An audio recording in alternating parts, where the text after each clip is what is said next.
expanded way, in an amplified way, to help us wrap our minds around what the original authors intended to say. So I would call it a great tool. It's certainly a great tool. Not always the best study Bible or the best readable Bible, but that's not its intention. It's meant to amplify some of the nuances in the original language. So that's what's going on there. Look at it as a helpful tool. But remember, as with any translation, as with any single tool, as with any Bible version, don't end up falling at the feet of it and saying, oh my goodness, this is the best, this is the one and only, I gotta use this one and this one only because this is better than everything else.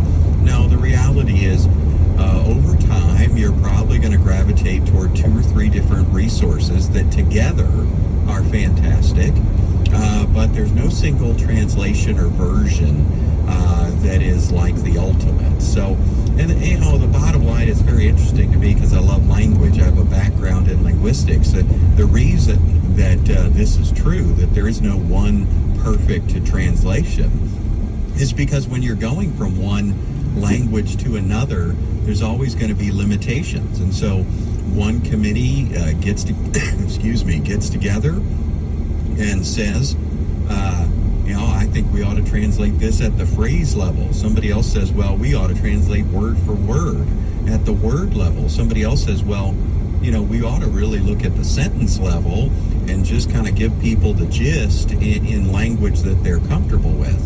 And so then some Bibles end up being more readable, some Bibles end up being more accurate as study Bibles, etc., etc. Look, the gospel doesn't change. Let's not just be Bible teachers and Bible readers.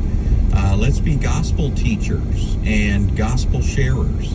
So the gospel never needs to be missed in all of this. If you had 1,000 translations, 1,000 versions of the Bible, who cares?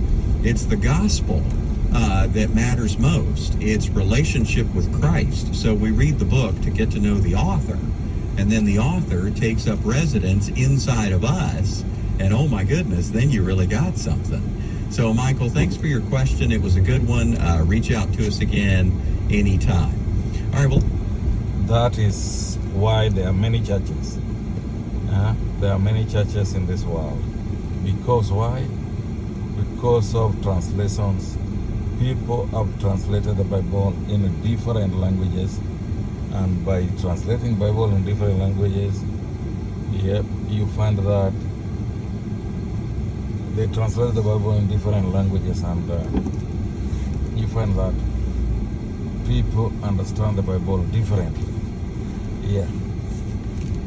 They understand the Bible differently. So that's the source of confusion.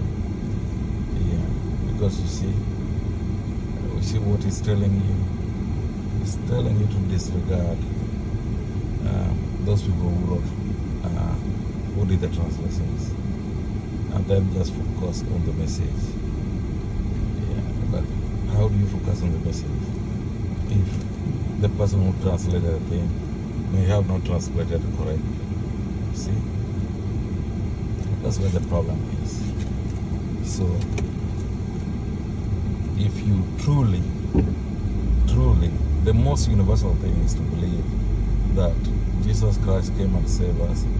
There is no problem with that, and there's no doubt about that Jesus Christ came to save us, and he saved us, and he saved us, and now we live under the living word of Jesus Christ. That's the most important, that we live under the living word of Jesus Christ. We can never be saved with any other name except that of Jesus Christ. Okay? So if you believe that, say amen. Amen. Please subscribe so that you get the next video about this. Thank you.